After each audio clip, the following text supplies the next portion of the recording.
Welcome. In this section, we would understand the sectors of Indian economy and what kind of MCQ questions that can come from this section. So, first of all, where are the figures taken from? What is NSSO and NSO? The acronym for the same is important. So, National Sample Survey Organization, National Statistical Office, and these lie under the Ministry of Statistics and Program Implementation, Government of India. Then, what are the sectors of economy? Definitely primary, secondary, and tertiary sectors. What is a primary sector? So which of the products we would consider in the primary sector? So here we have a quick diagram. So primary basically is agriculture, then we have tertiary, which is the service sector, and secondary, which is the industrial sector. So anything related to agriculture and related sector, dairy, fishery, forestry, agriculture is primary. Then we have secondary, which talks about manufacturing. So it can be a workshop or home based industry, small scale industry. And then we have the tertiary sector, which is mainly the service sector, and there is where we talk about banking, communication, and all kind of services which can be generated based on the goods. So this includes various services like teachers, doctors, lawyers, washermen, cobblers, and so on. Okay, so what is primary, secondary, and tertiary? Examples of those, if I say dairy is an example of primary, secondary, or tertiary, that can be a common question which can come. Okay, coming on next, we need to understand how we understand three sectors and how do we avoid double counting. Now, what is the final goods, final value of the goods and services? And it's like, say we talk about biscuits being manufactured. So flour is being used at each of the stage, but it is used counted only once. It's not double counted every time. We have explained this concept clearly when we have talked about this lecture in the video. So refer the video for more details on the kind of MCQ which can come up. But the idea here is how do we avoid double counting? And the next important question is what is GDP? The definition itself is important. So definition can be given and it can be asked. It is called as a GDP, NDP, NSP, or so on, and you have to answer that, or vice versa.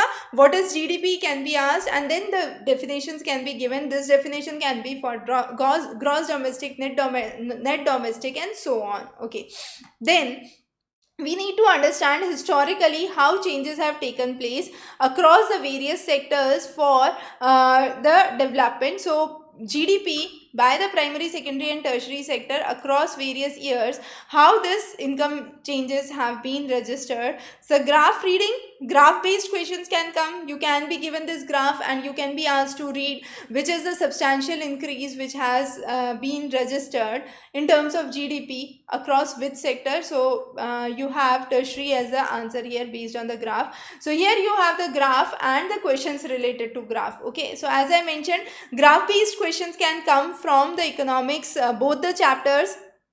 Then we have seen rising importance of tertiary sector, basic services have increased, and so on. Then we have again the share of sectors in terms of GDP, again a graph based question which can come. And then what are the factors responsible for it? So rising importance of tertiary sector in production. The first factor is the country has various services. The second is development of agriculture and industry leads to better development of services. The third is rising income level, and the fourth is ICT services, information communication technology services. So those are the four important reasons. Now, where are most of the people employed? So share of employment across various sectors is given. So we have seen a significant decline in terms of primary sector, a significant increase in secondary and tertiary sector. So again, graph based question. Similarly, what is disguised in unemployment? And unemployment which is not clearly visible is what is called as disguised unemployment. So very important question. The definition is important. What is underemployment? Which sectors do we witness underemployment? What is unemployment? So unemployment is not employed. Underemployment is mainly seen in agricultural sector where less than the people required are employed. And then the wages, how the job versus wages are seen. So how do we create more employment? What can be more employment generating options? So that is again important topic. And then we have one of the case studies which is given.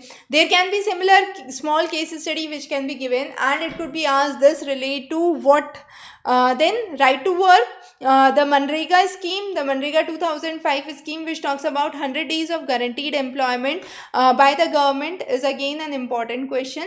And various sectors, whether those are organized sectors, unorganized sectors, how do we understand the difference, and the registrations under the organized sectors. So Factory Act, Minimum Wages Act, Payment of Gratuity are some of the common acts which are applicable, and it is called organized because it has certain sets of formal and legal procedures and bindings which are there. However, unorganized sector is a sector which is small and scattered and usually out of the control of the government rules and regulations, and jobs are usually low paid and not that regular. Okay, so that is again an important thing that we need to understand here. So those are kind of topics that can be asked from this section.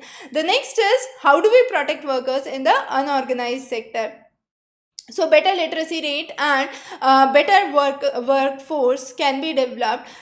We have lots and lots of people coming from backward communities, SC/STs, mainly in the unorganized sector. Irregular and low pay work is one of the major things that affect them.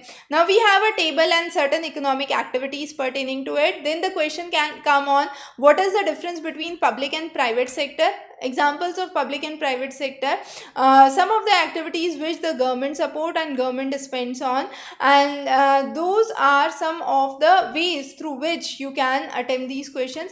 Then we have questions related to organized and inorganized, where there is better job security, where you have more proportion of workforce which is involved.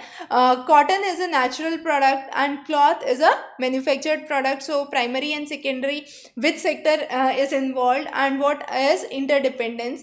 Okay, then there are various questions which relate to the various sectors of economy. The GDP, as we already mentioned, the final value of goods and services, the share of GDP in tertiary sector. So this was based on graph. Now sometimes there won't be a graph which is given, but the graphs of the book you have to memorize and you need to know the values there. So there can be direct questions, and match list questions can also be part of your MCQ question. So again, an important section where you must be able to match the problems with the possible measures, and this is how the kind of questions can come up.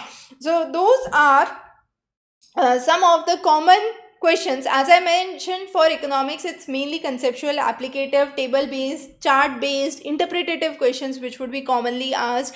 And then the basic definitions, yes, what is GDP, what is public sector, private sector, organized, unorganized, what is formal, informal, those are the common questions which can come from this section on economics. We would be covering political science and history in the next lectures. Stay tuned. Good luck.